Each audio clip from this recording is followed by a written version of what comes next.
Hello. Assuming that history is also a science, in today's video I will comment on the goat, this friendly animal that is associated in various ways with various orders and religions, but very often shown as one of the main symbols of Freemasonry.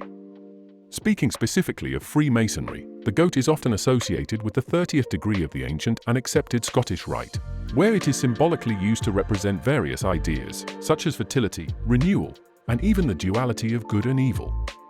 As mentioned, it has historically been associated with various esoteric and religious traditions over the centuries, often as a symbol of spiritual power or hidden knowledge, but always causing strangeness and suspicion to people who did not know its origins and context, which has always generated a series of rumors and theories. The fact is that the nickname goat is widely used within the Masonic order, and the origin of this denomination dates back to the year 1808. However, to understand its meaning, we will necessarily need to go back a little further in time, around the 3rd year after Christ, when several apostles went out into the world with the idea of spreading Christianity. Some went to the Jewish side of Palestine, and there, curiously, they noticed that it was common to see a Jew whispering to a goat, a very common animal in that region. Trying to find out the reason for that monologue was difficult to obtain an answer. No one gave any information, and this only increased the curiosity of the Christian representatives regarding that strange fact. Until one day the Apostle Paul, in a conversation with a rabbi from a village, was informed that that ritual was used for expiation of errors, that is, confessing the errors. It was part of the culture of that people to tell someone they trusted when they committed, even in secret, their faults and actions considered as sins. This person would feel relieved with their conscience, as they would be sharing their feelings or problems. But Paul wanted to know why they chose the goat precisely, and the answer was that the goat would be their confidant. The rabbi also commented that since the goat does not speak, the confessor would be sure that their secrets would be kept. 36 years later, the church introduced the confessional into its ritual, along with the vow of silence on the part of the confessor priest. At this point in history, it is not mentioned whether it was the apostle who brought the idea to the church superiors. The fact is that it is good for humanity. Combined with the vow of silence, people began to confess their faults.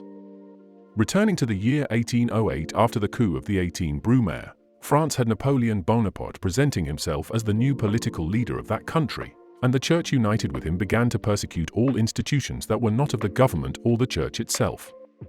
Thus Freemasonry, which was a thinking factor, had its rites suspended and its temples closed, being prohibited from meeting. At that time, many conspiracy theories about Freemasonry were created and distributed to the population, many of which are alive to this day, relating Freemasonry to malevolent entities. However, the Masons continued to meet clandestinely, with the aim of modifying and improving the country's situation. Before continuing, I would like to ask for your like. Along with your comment and subscription, these 3 actions are very important for the continuity of the channel. With them, I will be able to improve the quality of the videos and increase the number of publications. So please, leave your like and take the opportunity to comment on what you thought of the video and what you would like to watch on the channel. But getting back to the goats.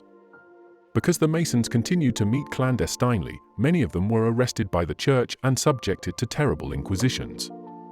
However, legend has it that it never found a whistleblower among the captured Masons, to the point that one of the inquisitors said the following sentence to his superior: "Sir, these people seem like goats. No matter how much I whip, I can't get a word out of them."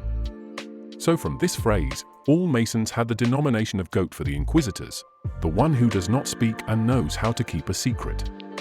But it is important to emphasize that the denomination of goat mentioned in the text was given by people who did not belong to Freemasonry. The animal is not part of any Masonic ritual as some suggest. Its symbolism may vary according to the interpretation of different rites and schools of thought within the fraternity. Generally, it is understood as a symbol representing duality and the search for balance between opposing forces, such as light and darkness, good and evil, knowledge and ignorance. It is important to emphasize that the interpretation of Masonic symbols may vary between different traditions and Masonic lodges, and that the symbolism of the goat is only a small part of a much broader and more complex symbolic system within Freemasonry. And that's it. Did you know or had the idea that the goat had such a simple yet interesting symbolism, with historical connections even with Napoleon? Comment down below. Knowledge is never too much. I hope the channel has contributed with one more drop of knowledge.